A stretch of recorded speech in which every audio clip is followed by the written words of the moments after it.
NEET परीक्षा पर बवाल मचा हुआ है देश भर में और सवालों में है एनटीए। एनटीए यानी नेशनल टेस्टिंग एजेंसी का गठन इसलिए किया गया ताकि प्रवेश परीक्षाओं को दोष मुक्त किया जा सके, इसमें सुधार हो। लेकिन नीट परीक्षा विवाद और इसके बाद नेट परीक्षा रद्द होने और सीएसआईआर यूजीसी नेट की परीक्षा टालने के ऐलान के बाद एनटीए की क्षमता पर उंगली उठने लगी है।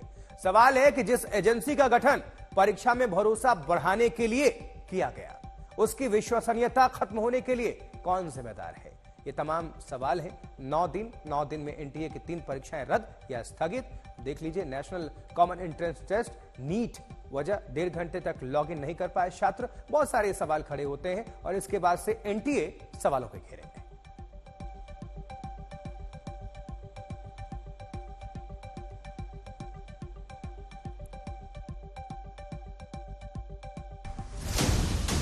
उत्तर प्रदेश, हरियाणा, उत्तराखंड, राजस्थान, मध्य प्रदेश, गुजरात, बिहार, झारखंड, उड़ीसा, महाराष्ट्र, कर्नाटक, तेलंगाना, असम, अरुणाचल प्रदेश और जम्मू कश्मीर, ये देश के वो 15 राज्य हैं जहां पिछले 5 साल में 41 भर्ती परीक्षाओं के पेपर लीक हुए।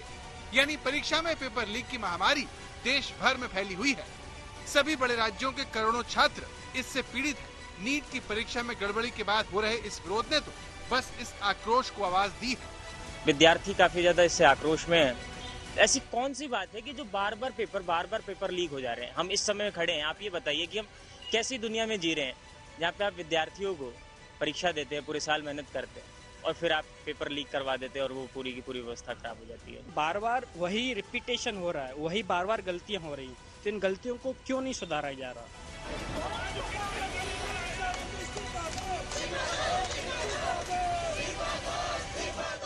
छात्र पूछते हैं कि जो एनटीए परीक्षा करवाने में असफल साबित हो रही है, उसे कौन ठीक करेगा?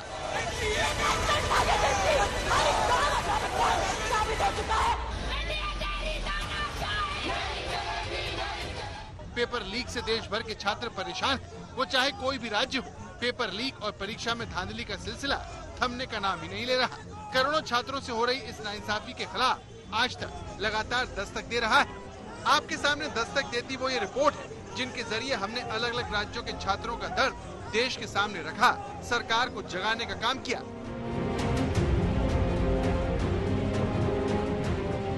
इसीलिए नीट परीक्षा को लेकर लाखों छात्रों की निराशा नई नहीं है।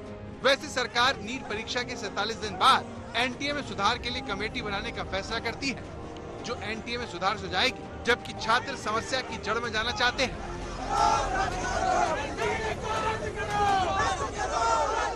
आपको इस जिम्मेदारी से हम मुक्त नहीं होने देंगे, आपको जिम्मेदारी स्वीकारनी होगी। अब बच्चों की एग्जाम कब होगी, उनका एडमिशन कब होगा? हम लोग की जो हार्डवर्क है और जो बिना हार्डवर्क किए पहुंच जाएंगे और डॉक्टर बनेंगे, वो भी एक्सपीरियंस बिना किसी मेहनत के। So I don't think so sir ये फेयर है, बिल्कुल भी फेयर नहीं है। साल 2017 में मानव संसाधन विकास मंत्रालय की तरफ से उच्च शिक्षा में प्रवेश के लिए एकल स्वायत्त और स्वतंत्र एजेंसी का गठन करने की घोषणा की गई। प्रवेश परीक्षाओं को दोषमुक्त रखने के उद्देश्य से सरकार की तरफ से इसकी स्थापना की बात कही गई और 1 मार्च 2018 को एनटीए यानी नेशनल टेस्टिंग एजेंसी अस्तित्व में आई।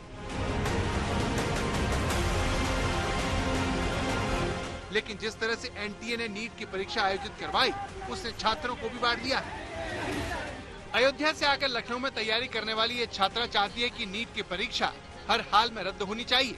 वहीं झांसी से आकर लखनऊ में पढ़कर टॉप करने वाले आयुष की मां का दिल परीक्षा रद्द होने के डर से बैठा जा रहा है।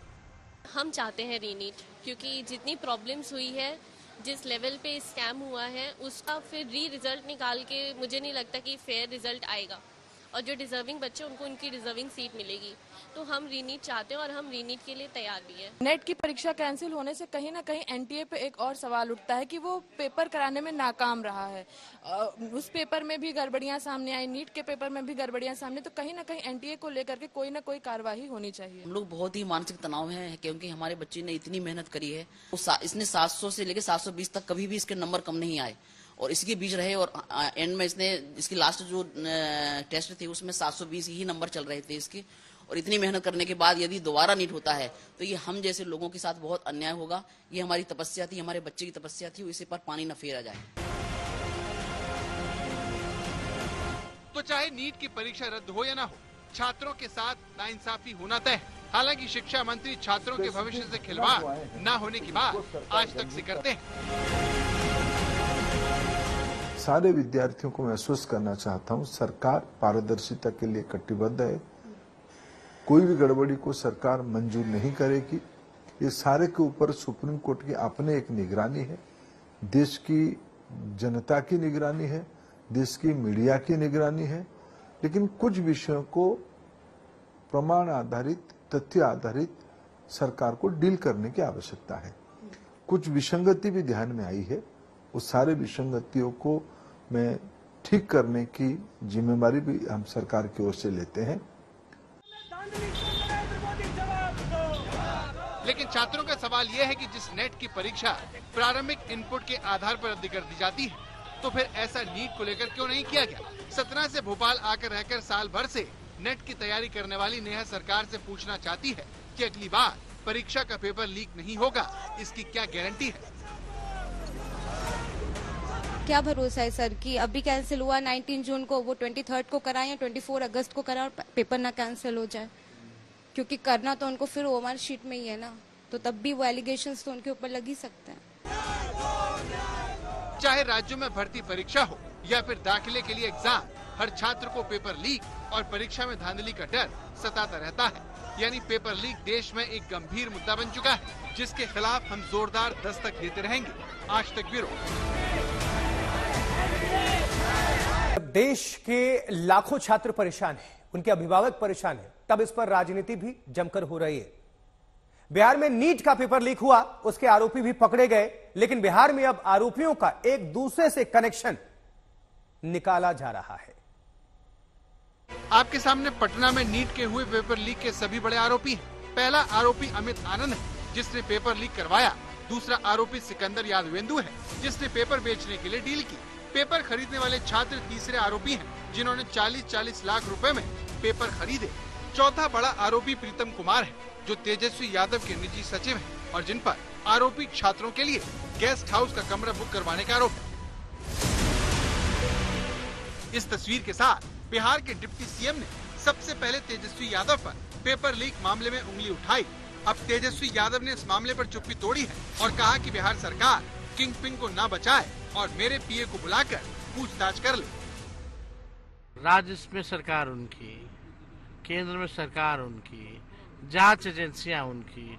हम ही कहते हैं मुख्यमंत्री जी को बुला ले मेरे साइड को, अरे चाहे पीए हो, पीएस हो, कोई हो, बुला करके पूछताछ कर ले, कोई अगर बात है तो। लेकिन जो उप मुख्यमंत्री लोग जो सवाल उठा रहे हैं, ईओयू तो आज तक कहा नहीं है इस बात को लेकर के। इनको तो रिपोर्ट करता है नहीं, ये तो बिना ज्ञान है, इन लोगों को ज्ञान नहीं है। अरे प्रमाण है तो उपलब्ध कराए ना। पहले तेजस्वी यादव तो अपना जवाब क्यों नहीं दे पा रहे हैं?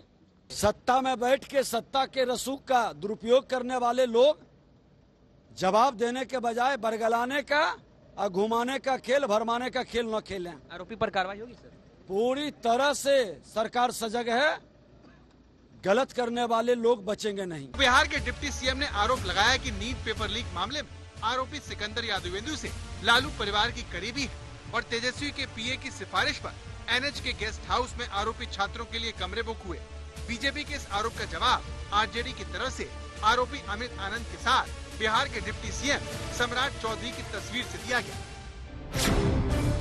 ये वही तस्वीर है जिसने पोस्ट करते हुए आरजेडी ने सोशल मीडिया पर लिखा, पेपर लीक घोटाले का मुख्य आरोपी बिहार के उप मुख्यमंत्री के साथ।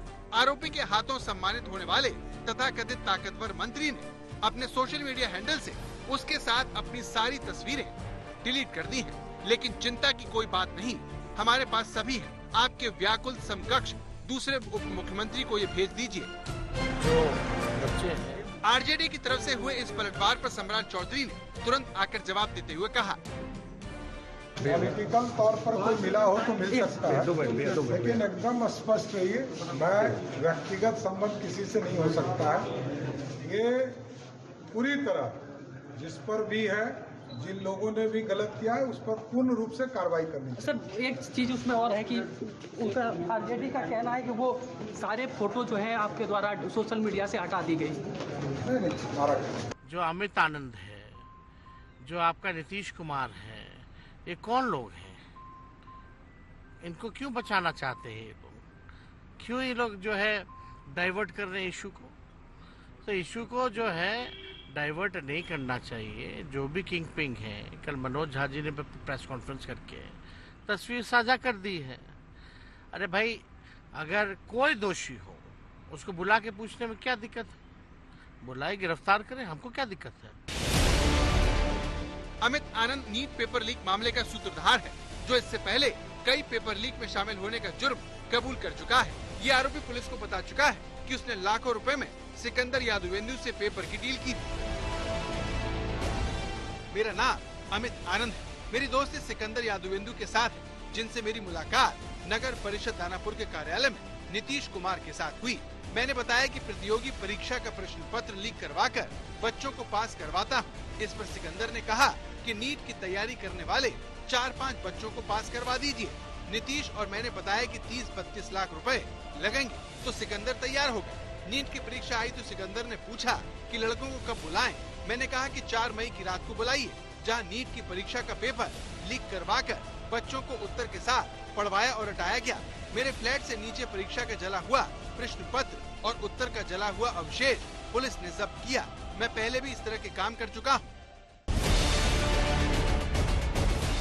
आज तक की टीम इस आरोपी के घर भी पहुंची, जहां पर ये सारी धांधली हुई। 202 नंबर जो फ्लैट है वो है, और अमित आनंद ने अपने जो कबूलनामा इकबालिया बयान दिया है उसमें भी इसी पते का जिक्र है। और सबसे खास बात कि जब बिहार पुलिस ने उसको अरेस्ट किया, उसके बाद अमित आनंद के इसी ठिकाने पर ईओयू की टीम पहुंची थी। ईओयू की टीम ने यहाँ से महत्वपूर्ण दस्तावेज बरामद किए। तो बिहार में पेपर लीक पर पूरी रफ्तार से राजनीति हो रही है। आरोपियों से रिश्ते बताकर राजनीतिक वार पलटवार हो रहे हैं, जिसने छात्रों के मूल सवाल को पीछे धकेल दिया है। नीट बड़ी परीक्षा है सर। नीट से विद्यार्थी देश का स्वास्थ्य सही होगा सर। आप देश की बात करते हैं 2047 तक विकसित भारत। कैसा भारत? और स्वस्थ भारत कभी विकसित होगा? और आगे जाकर के आप नेट की बात करते हैं सर। नेट से भारत की शिक्षा व्यवस्था सही होगी। आगे जाकर के कभी आप जेईई में स्कैम होगा।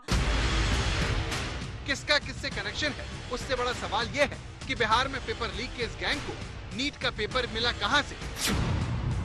सिस्टम में वो कौन सी कमजोरियां हैं जिसका फायदा उठाकर नीट का पर्चा बाहर आउट हुआ और लाखों छात्रों के भविष्य से खिलवाड़ हुआ? आज तक ब्यूरो।